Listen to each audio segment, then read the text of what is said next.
Thank you, Madam Chairman, and Mr. Director, it is really great to have you back here again. Full disclosure, shortly after my questions, I'm going to have to get up and leave because I got to go chair a hearing for Secretary DeVos, so please don't take anything amiss on that. We'll let Mr. Yarmouth read your closing statement. How about that?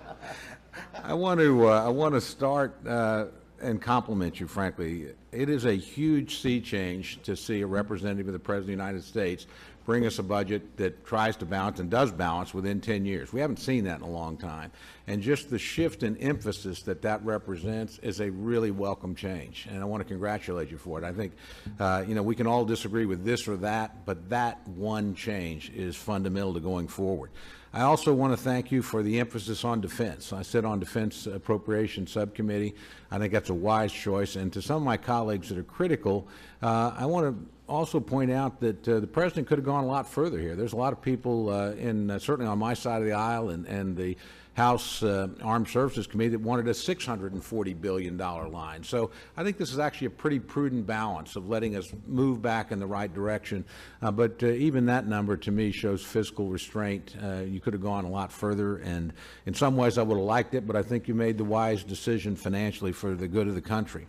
And there are a lot of your proposed cuts in here that I strongly support. I suppose you probably had, you won't take credit for it, but I'm going to give you credit for Social Security disability. I know the President, this is an area in which he has not wanted to go, and I'm glad that you talked to him about this, because I think ultimately that's the big crisis we're going to face, as my friend Mr. Rokita suggested down the road. Entitlements are where we're going to have to come back to at some point.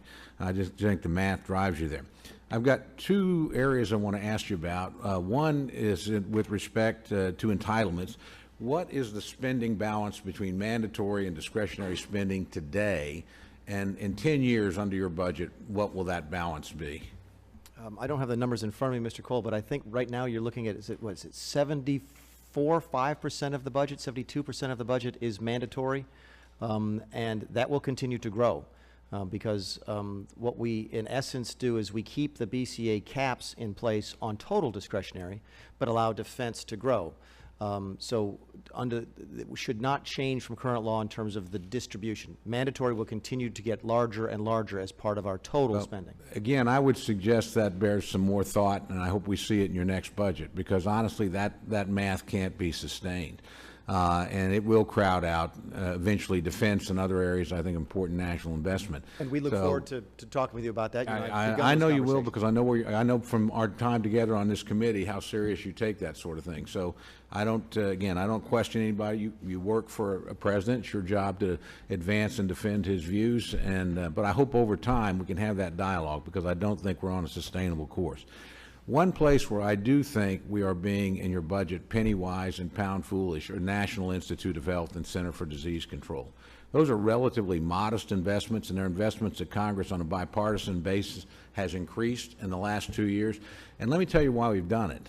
We've done it partly because we think obviously it's the right thing to do. You want good health outcomes for the American people. But it's also the fiscally prudent thing to do. Right now, in your budget and in Medicaid, we're spending $259 billion a year taking care of Alzheimer's patients and people with dementia. Right thing for us to do. But that will rise to over $1 trillion in uninflation adjusted dollars by 2050. And we've had now back-to-back the two largest increases in Alzheimer's funding really ever. The reason, again, is to try and deal with a dread disease, but also to get ahead of this thing fiscally so we can either cure it, hopefully, or if you even slow down the progression. So, I'm going to give you an opportunity to respond, but I think there you should look. And I will also tell you, sometime in the President's term, you will have a pandemic. You will have a Zika, you will have a Ebola, and cutting the Center for Disease Control, I think, leaves you very vulnerable and the American people very vulnerable. So I want to give you an opportunity to reply to those things.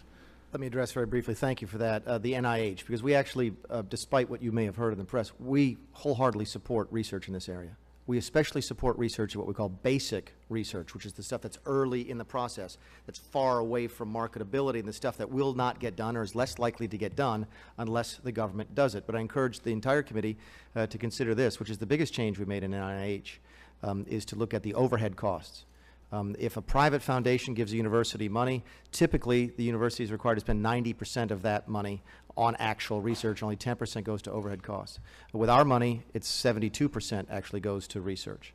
So I'd encourage you to look at ways to lower the overhead, because if you look at the numbers, Mr. Cole, at 90% research in our budget, you'd actually be roughly spending the same amount on actual research as you did in previous years. We'll have that debate another day, but Yes, sir. again, I want to thank my friend for being here and thank him for his service. Thank